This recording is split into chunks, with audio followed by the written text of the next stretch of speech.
혁명의 붉은 깃발 아래 광기에 휩싸였던 젊은이들, 그들이 겪어야 했던 혁명 이후의 삶은 과연 어떤 모습이었을까요? 그들은 영웅이었을까요? 아니면 파괴자였을까요? 그리고 그들에게 정상적인 삶이란 과연 존재했을까요? 1966년 중국 대륙을 뒤흔든 문화 대혁명. 그 광풍의 한가운데에는 붉은 완장을 차고 마오쩌둥의 어록을 손에 쥔 젊은이들이 있었습니다. 홍위병, 14살, 15살, 많아야 20을 갓 넘긴 학생들이었습니다. 그들은 자신들이 세상을 바꾸고 있다고 믿었습니다. 낡은 것을 부수고 새로운 세상을 건설하는 혁명의 주역이라고 확신했습니다. 하지만 역사는 그들에게 매우 잔인한 질문을 남겼습니다. 혁명이 끝난 뒤 당신들은 어디로 갔는가? 오늘 이 이야기를 끝까지 들어주신다면 단순한 역사적 사건을 넘어 한 시대의 광기가 개인과 사회에 남긴 지울 수 없는 상흔, 그리고 그 상흔을 치유하려는 고통스러운 과정이 지금 우리에게 어떤 의미를 던지는지 함께 생각해 볼 수 있을 겁니다. 이야기를 시작하기 전에 먼저 그 시절로 돌아가 봐야 합니다. 1960년대 중반, 중국은 격변의 소용돌이 속에 있었습니다. 대약 진운동의 참담한 실패로 수천만 명이 굶어 죽었고, 그 책임을 지고 한 발 물러났던 마오쩌둥은 잃어버린 권력을 되찾기 위해 전례 없는 도박을 벌입니다. 1966년 5월, 중국 공산당 중앙정치국 확대회의에서 통과된 이른바 1.6 통지가 그 시작이었습니다. 마오쩌둥은 당과 정부와 군대와 문학에 곳곳에 자본주의의 길을 걷는 주자파가 숨어 있다고 선언했습니다. 그리고 이들을 찾아내 타도해야 한다고 외쳤습니다. 누가 이 임무를 수행했을까요? 바로 학생들이었습니다. 1966년 5월 29일, 칭화대학 부속 고등학교에 학생 수십 명이 원명원 폐허에서 비밀 집회를 열고 홍위병이라는 이름의 조직을 결성합니다. 마오쩌둥 주석을 보위하겠다. 이것이 그들의 맹세였습니다. 마오쩌둥은 이 소식을 듣자마자 칭화대학 부속 고등학교 홍위병에게 직접 편지를 보내 지지를 표명했고, 그들이 쓴 대자보를 중앙위원회 회의 자료로 인쇄, 배포하라고 지시합니다. 순식간에 전국의 학교에서 학생단체들이 홍위병 조직으로 탈바꿈했습니다.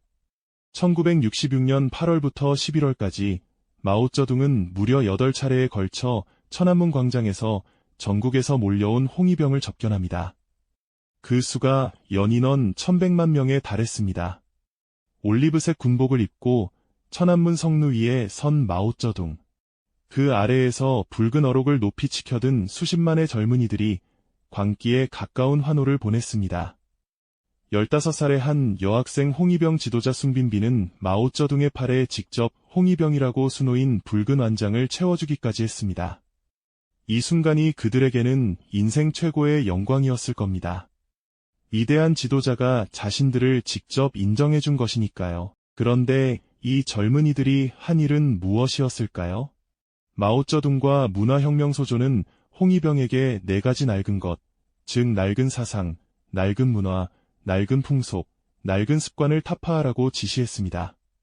그 결과는 상상을 초월하는 파괴였습니다.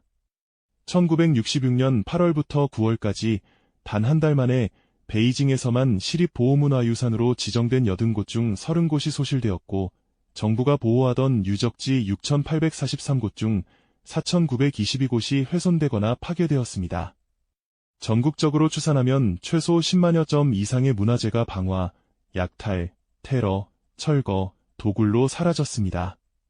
공자의 고향 취푸에서는 베이징 사범대학 학생 200명이 기차를 타고 내려와 대성전의 공자상을 도끼로 박살냈고, 한 달 남짓한 기간에 6,618개의 유물이 파괴되고 2,000기의 무덤이 파헤쳐졌습니다.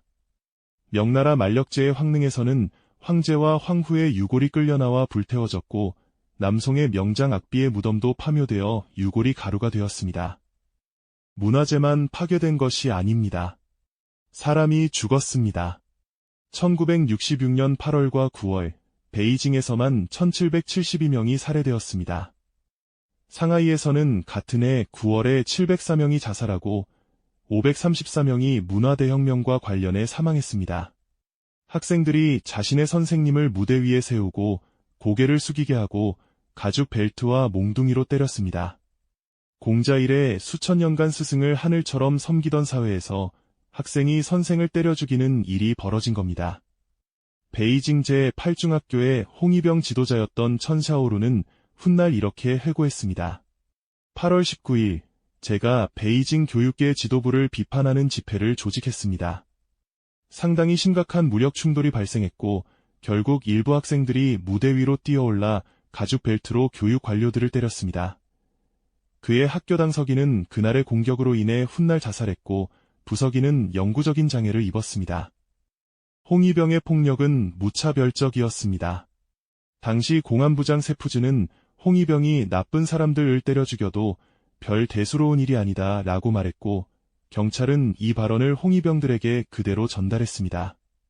홍위병의 활동에 경찰이 개입하는 것을 금지하는 지시가 하달되었고 이를 어기는 경찰은 반혁명 분자로 낙인 찍혔습니다. 약 2주 만에 베이징 서부 지역에서만 교사, 학교 관리자, 교육받은 간부 약 100명이 목숨을 잃었습니다. 부상자 수는 셀 수 없을 정도였다고 기록되어 있습니다. 93세에 은퇴한 베이징 학교 행정관 청비 여사는 당시의 기억을 이렇게 떠올렸습니다. 누구든 아무 때나 저를 때릴 수 있었습니다. 벨트로 때리고 뺨을 치고 강제 노동을 시키고 굶겼습니다.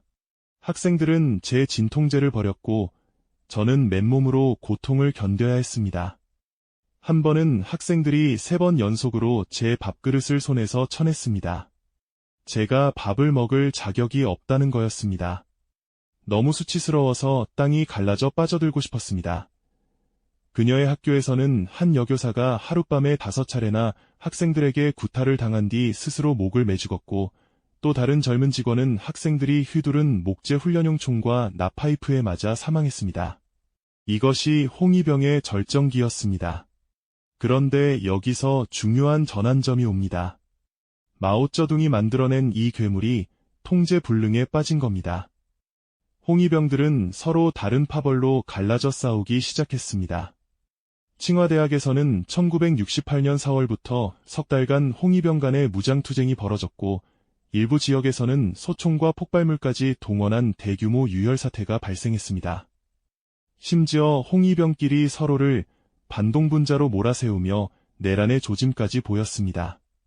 1968년 7월 28일 마오쩌둥은 베이징의 홍위병 대표들을 소집해 꾸짖었습니다. 너희 소수 대학교들은 폭력투쟁을 진행하고 있다. 이제 공인도, 농민도, 전사도, 대다수의 학생도 원래 너희를 옹호하던 사람들까지도 좋아하지 않는다. 너희는 공인, 농민, 전사, 대다수의 학생과 단절되었다. 혁명의 아버지가 혁명의 아이들을 버리는 순간이었습니다. 마오쩌둥은 홍위병이 자신의 역사적 사명을 완수했다고 판단한 겁니다. 용도가 다한 도구를 치우듯이. 그리고 이 젊은이들에게 떨어진 운명은 상산하양, 즉 농촌 하방이었습니다. 1968년 12월 마오쩌둥은 인민일보에 직접 지시를 게재합니다.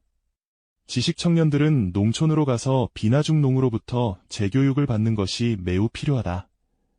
전국 대도시가 들끓었습니다. 베이징과 상하이에서 수십만 명이 그날 밤으로 행진하며 주석의 새 지시를 열렬히 환영했습니다. 하지만 그 환영의 이면에는 냉혹한 현실이 있었습니다. 1966년부터 1968년까지 3년간 학교에 쌓여있던 졸업생이 1100만 명이었고 그중 도시 거주 중 고등학생만 약 400만 명이었습니다. 이들을 갈 곳도 없는 머나먼 농촌으로 보내야 했습니다. 베이징, 텐진, 상하이 3개 대도시에서 3년간 졸업한 학생 134만 명 중 80만 명, 무려 70%가 상산하향했습니다.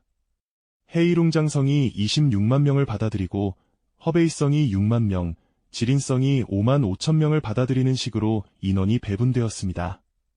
상하이에서는 기차만으로는 운송이 불가능해 해군 함선까지 동원해 젊은이들을 다롄으로 보낸 뒤 다시 열차로 환승시켰습니다. 겨울옷도 없이 숙소도 마련되지 않은 혹한의 동북 변방으로 보내진 이들. 어제까지 베이징의 거리에서 절대적 권력을 휘두르던 젊은이들이 하루아침에 산골 오지의 자벽부가 된 겁니다. 고관대작을 감옥에 보내고 때려 죽이고 자살하게 만들 정도로 이세를 부리던 존재들이 메마른 황토 언덕에서 메밀과 수수를 가꾸는 신세가 되었습니다.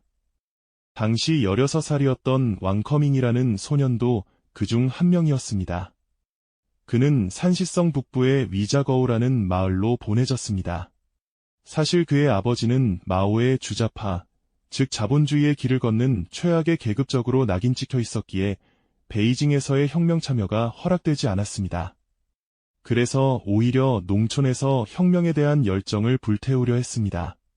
저는 정말로 혁명에 참가하고 싶었습니다. 의미 있는 일이라고 생각했습니다. 집단 교육이 저에게 적에 대한 증오심을 심어 놓았으니까요. 그는 훗날 이렇게 회고했습니다.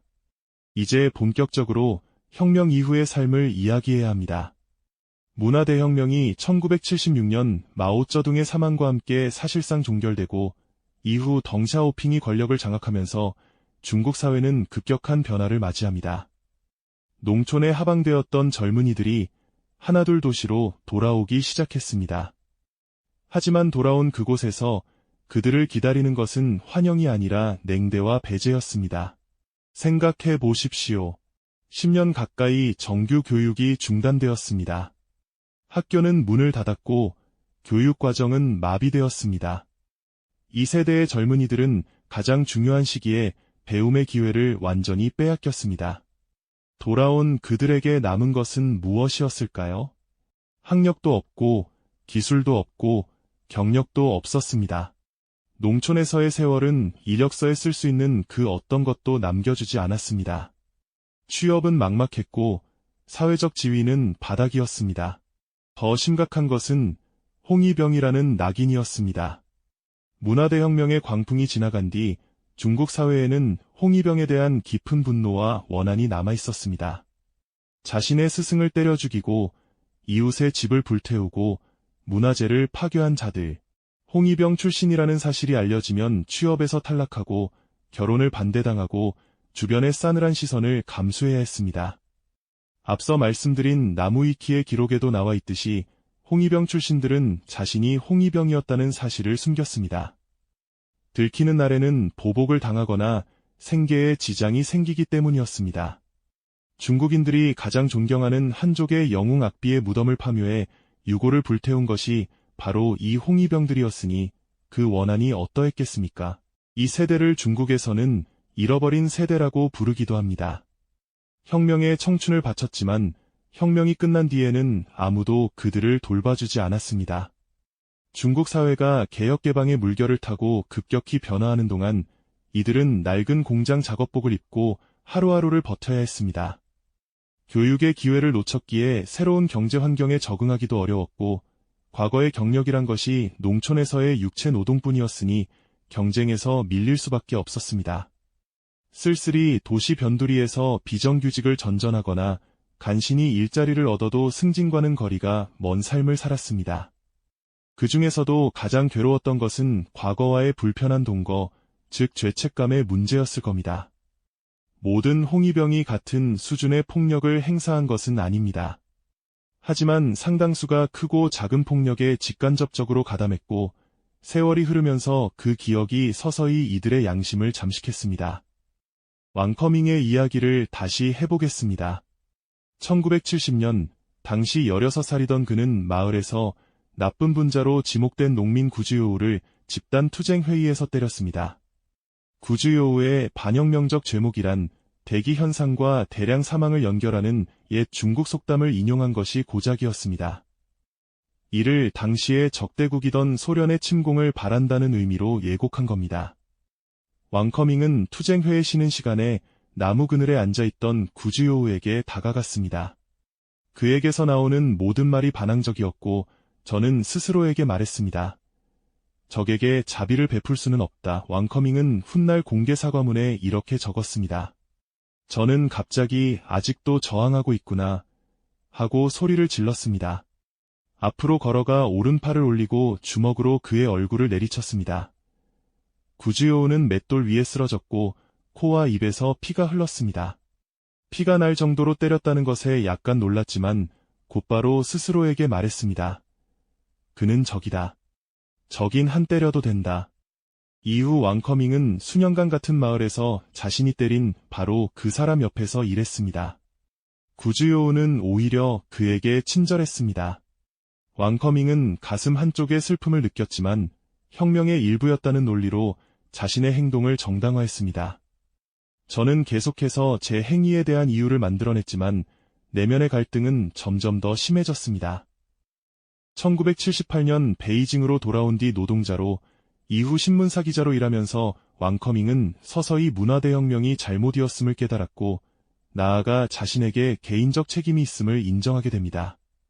우리가 집단의 가치를 개인의 가치보다 우선시할 때 인권이 설 자리도 없고 인간성에 대한 존중도 없습니다.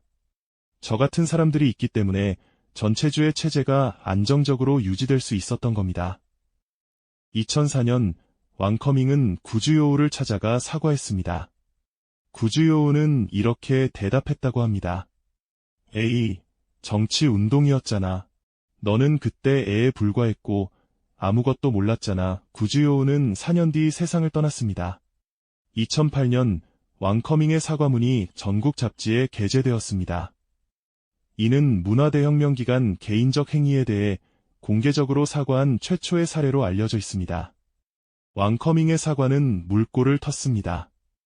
이후 30명 이상의 전 홍위병이 자신의 행위를 인정하고 참회의 글을 남기는 데 동의했습니다. 그 중에는 베이징의 변호사 장홍빙이 있었습니다.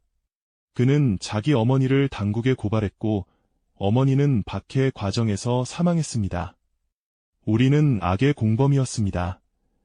장홍빙은 이렇게 적었습니다. 왕지위라는 사람도 있었습니다. 1967년 8월 5일 집단 싸움 중에 자신에게 돌을 던진 소년을 몽둥이로 내리쳤던 기억을 털어놓았습니다. 그 아이는 던져진 자루처럼 날아가 두 가래로 굴러떨어졌습니다. 천천히 다시 기어 올라오는 그를 이마에 내리쳤고 피가 몽둥이 위로 튀었습니다. 그 소년은 죽었습니다. 왕지위는 법적 처벌을 한 번도 받지 않았습니다. 참회만으로는 부족합니다. 왜 그토록 많은 증오가 있었는지 이해하려면 세대에 걸친 성찰이 필요할 것입니다. 저에게 그 살인에 대한 회화는 해마다 더 무거워질 뿐입니다. 그가 2008년에 남긴 글입니다. 2014년 1월 문화대혁명 초기에 마오쩌둥의 팔에 붉은 완장을 직접 채워주었던 바로 그 소녀 숭빈빈이 자신의 학교 부교장 비안중인의 동상 앞에서 눈물을 흘리며 사과했습니다. 비안중인은 학생들에게 맞아 죽었습니다.